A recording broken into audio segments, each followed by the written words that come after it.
오늘 말씀의 제목은 생명나무 열매를 먹을 사람은입니다. 오늘 말씀을 통해 천국에서 영생 얻을 사람이 누구이며 또 그들이 살아가고 있는 이 세상은 과연 어떤 의미를 가지고 있는지에 대해서 말씀을 생각해 보겠는데요. 하나님께서 아담을 에덴 동산에서 내보내신 이유는 그가 에덴에서 영생할까 염려해서 영생을 얻지 못하도록 하시기 위해서 아담을 세상으로 내보내셨죠. 이 아담이 에덴 동산에서 나와서 세상을 살아가야 되는데 그 세상은 어떤 세상이며 또 아담은 그러한 세상을 어떻게 바라보고 받아들였는지 우리 함께 살펴볼 것이고, 오늘 여러분 읽으셨던 요한계시록 마지막 교회 시대의 성도들의 그 삶이 어떠했으며 또 그들의 삶은 어떻게 받아들여져 있었는지 우리가 믿음의 눈으로 한번 살펴보면서 이 세상을 사는 동안 우리의 삶에 어떤 의미를 가지고 살아야 할까 여러분에게 말씀을 드리려 합니다. 창세기 3장에는 하나님께서 아담과 하와에게 생명나무의 열매를 먹지 못하도록 막으셨습니다. 그런데 오늘 이 요한계시록에 보니까 이 생명나무의 열매 곧 영생을 얻게 하시겠다라고 말씀을 하고 있습니다. 이 생명나무의 열매를 먹어서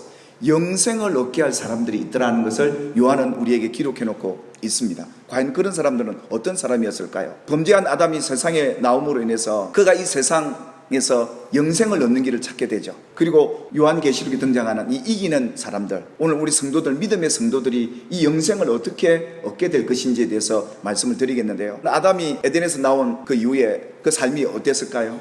땀 흘리지 않고 수고하지 않고 사시사철 과실이 있고 정말 평안했던 그 신라군과 같은 에덴에서 쫓겨났다고 생각해 보십시오.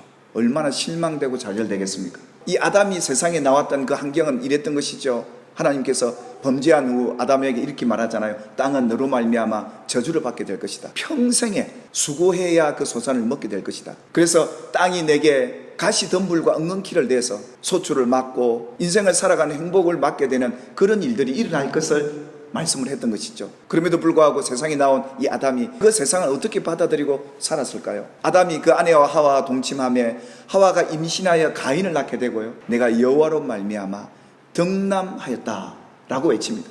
세상을 나올 때 하나님께서 그냥 내보내지 않았습니다. 하나님이 그에게 무엇을 주었습니까? 약속을 주었습니다. 여자의 후손이 와서 너의 모든 죄를 해결해 줄 것이고 너의 죄를 해결할 가죽옷도 지어 입혀주시고, 그래서 이 아담과 하와가 하나님을 원망하고 절망했던 게 아니라 이런 험한 세상 속에서도 충성함으로 아들까지 얻게 되었을 때 어렵고 고통스러운 이 수고와 슬픔을 그대로 받아들이면서 도리어 하나님에 대한 믿음을 선포하고 하나님에 대한 믿음을 갖고 있는 이 아담의 모습을 하나님이 발견하죠. 이처럼 세상에 사는 많은 사람들 가운데 하나님 이 같은 아담을 찾고 계시더라 이겁니다. 이런 믿음의 사람, 영생받을 사람을 하나님이 찾고 계시더라. 이것을 성경이 우리에게 말씀을 해주고 있는데요. 계시록에 나타난 생명나무의 열매를 받아 먹을 사람, 그 사람들이 과연 누구냐? 이런 사람들이었습니다. 그들은 환난과 궁핍을 당하고 있었습니다. 그럼에도 불구하고 그들이 부유하다라고 믿고 사는 성도들 말입니다. 세상이 이렇게 흘러가는 것이 잘못된 게 아니라 하나님이 마지막을 이끌어가는 세상 속에 나타난 현상이기에 그 현상을 바라보면 우리는 뭘 챙겨야 되느냐? 믿음을 챙겨보아야 한다 이겁니다. 이런 사람들이 생명나무 열매를, 영생을 받아 누릴 믿음의 성도들이라고 소개하고 있고요. 그러면서 뭐라고 얘기합니까? 네가 어디에 사는지 내가 안다. 이런 세상 속에 있는 것을 하나님도 아신답니다. 하나님이 이 사단도 허락했고 궁핍도 환난도 인간의 불행이라고 여기는 이 모든 것들도 하나님이 주관 속에서 허락하셨던 이 일들 말입니다. 이런 세상 속에 사는 믿음의 성도들, 마지막 때 하나님 앞에 영생을 얻을 그들이 어떻게 반응하고 어떻게 살아가는가를 보십시오. 거기에 내 충성된 증인 안디바가 있는데 너희 가운데 이 사탄이 사는 곳에서 죽임을 당할 때에도 믿음을 버리지 아니했다 하는 이 사람들 말입니다. 우리 인간에게 가장 두려움은 죽음 아니겠습니까? 우리를 죽음 가운데 이끌어가는 이 사단 앞에서 끝까지 믿음을 저버리지 않고 지킨 이 사람, 내 충성된 증인 안디바. 이 충성된 증인이라는 단어가 이 계시록에는 누구를 가리키고 있냐면 바로 예수 그리스도를 가리키고 있습니다. 그래서 하나님 보좌 우편에 앉을 그 증인, 예수님이 첫 증인이었거든요. 내 충성된 증인 누구누구 집사, 누구누구 장로, 누구누구 성도, 이런 이름이 새겨지기를 하나님 바라시고 하나님은 그런 사람을 찾겠다는 겁니다. 네가 사는 것을 하나님이 아신답니다. 사단의 권자가 있고 세상에 큰 힘이 그들을 가난하게 만들고 환난과 궁핍, 죽음이 있는 이곳에서도 끝까지 믿음을 지킨 이 성도들이 생명나무 열매를, 영생을 받아 누릴 그 성도들이라는 것을 우리에게 말씀하고 있는 것이죠.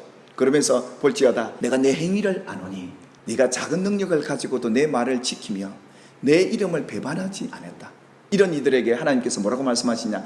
흰옷을 입힐 것이고 그 이름을 생명책에서 결코 지우지 않겠다. 그렇다면 이 사람들이 무엇을 준비해야 될까?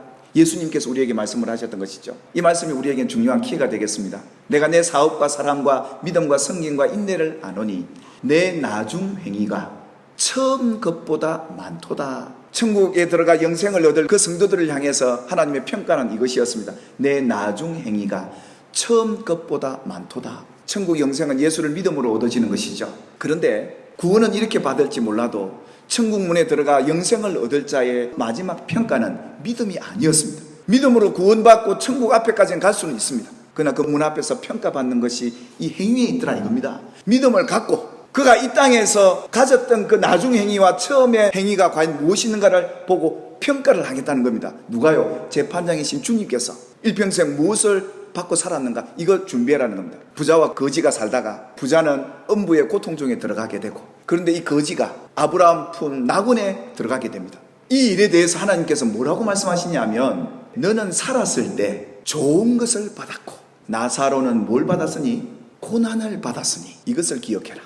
그러시면서 뭐라고 얘기하냐면 이 세상에서 고난을 많이 받은 이 나사로 천국문에 들어가서 위로를 받고 내가 이 세상을 믿음으로 살면서 뭘 받고 사느냐, 이게 굉장히 영생에 들어가는 데 있어서 중요한 우리 준비물입니다. 그래서 우리가 예수를 믿고 살면서 이 땅에서 고난 한번 안 받고 천국에 갔을 때 과연 어떤 평가를 받을까 스스로 평가해 볼 수 있습니다. 우리가 예수를 믿고 가난해도 낙심하지 말 것은 천국에 하나님의 위로가 기다리고 있다는 사실을 기억하시길 바랍니다.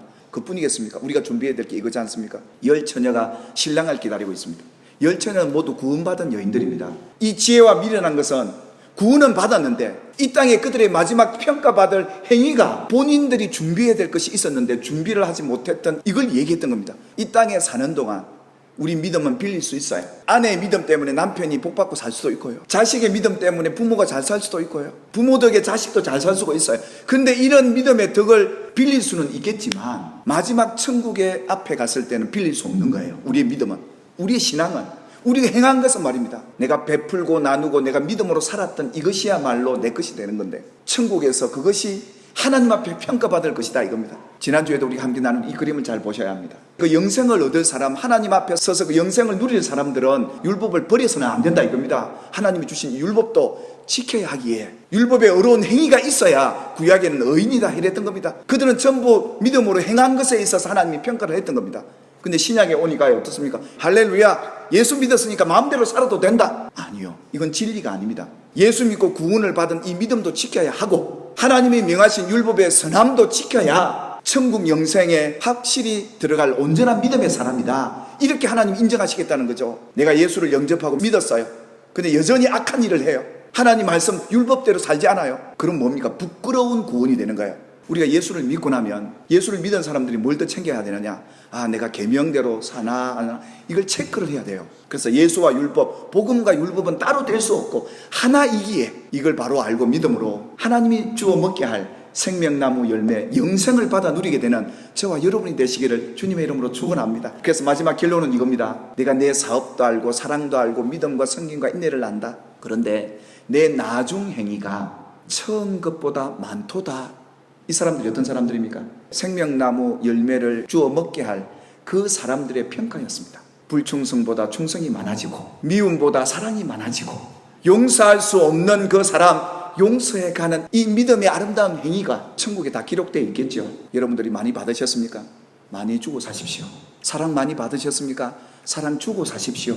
그래서 받는 것보다 주는 것이 복되다 했던 겁니다. 여러분의 삶을 평가하실 분이 하나님이시니 우리 믿음으로 더 굳건히 서기를 바라고 이 율법의 행위에 아름다운 열매를 만들어서 하나님 앞에 섰을 때 하나님이 우리에게 영생을 주어 누리게 하실 그 복, 저와 여러분이 누리게 될 줄 믿습니다. 그래서 이 땅에서 주는 자로서 복 있는 자로 살고 우리 천국에서 부자로 만납시다. 그렇게 만나게 되기를 주님의 이름으로 축원합니다.